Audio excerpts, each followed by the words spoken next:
Hello बच्चों, आइए प्रश्न को देखते हैं। तो प्रश्न में दिया है किसी दुर्बल विद्युत अपघट्य के विलयन की मोलर चालकता विलयन की सांद्रता बहुत कम होने पर तीव्रता से क्यों बढ़ती है। आइए मुख्य अवधारणा की चर्चा करते हैं। मुख्य अवधारणा। तो आइए देखते हैं कि प्रश्न में हमसे पूछ क्या रहा है।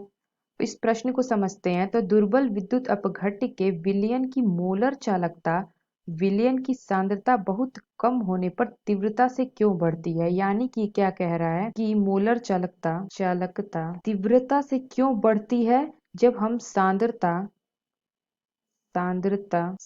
को क्या करते हैं, कम करते हैं, बहुत कम करते हैं। तो मोलर चालकता क्यों बढ़ती है तीव्रता से। तो जब विलयन की सांद्रता में कमी की जाती है, अर्थात क्या होता है, जब हम विलयन की सांद्रता में कमी करेंगे तो अर्थात क्या होता है, तनुता में हमारी वृद्धि की जाती है। तो एक दुर्बल विद्युत अपघट्य विलयन मोलर चालकता में तेजी से वृद्धि होती है।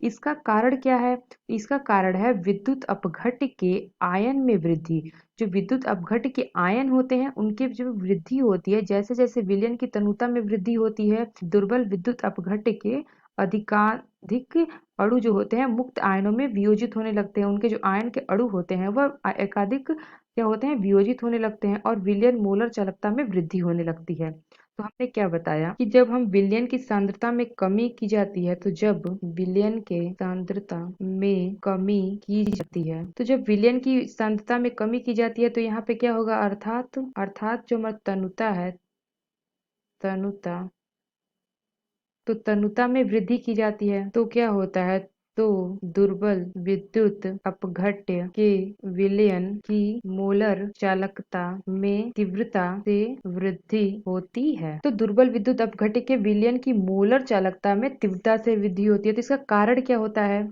कारण क्यों वृद्धि होती है। तो इसका कारण है कि विद्युत अपघट्य के आयनन में वृद्धि। तो इसका कारण क्या है, विद्युत अपघट्य के आयन में वृद्धि। जैसे जैसे विलयन की तनुता में वृद्धि होती है, विद्युत अपघट्य के अधिकाधिक अणु मुक्त आयनों में वियोजित होने लगते हैं और क्या होता है, और विलयन की मोलर चालकता में वृद्धि होने लगती है। तो हमने यहाँ पे क्या देखा, जब हम सांद्रता बहुत कम करते हैं तो क्या होता है कि विलयन की मोलर चालकता में वृद्धि होती है। तो ऐसा क्यों होता है, इसका कारण क्या होता है। इसका कारण यह होता है कि विद्युत अपघटन में आयन में वृद्धि होती है। जैसे जैसे विलयन की जो तनुता में वृद्धि होती है तो विद्युत अपघट्य के अधिकांश जो अणु होते हैं वह मुक्त आयनों में वियोजित होने लगते हैं, यानी कि मुक्त आयनों में टूटने लगते हैं और विलयन की मोलर चालकता में वृद्धि होने लगती है। तो आशा करते हैं आपको समझ में आया होगा। धन्यवाद।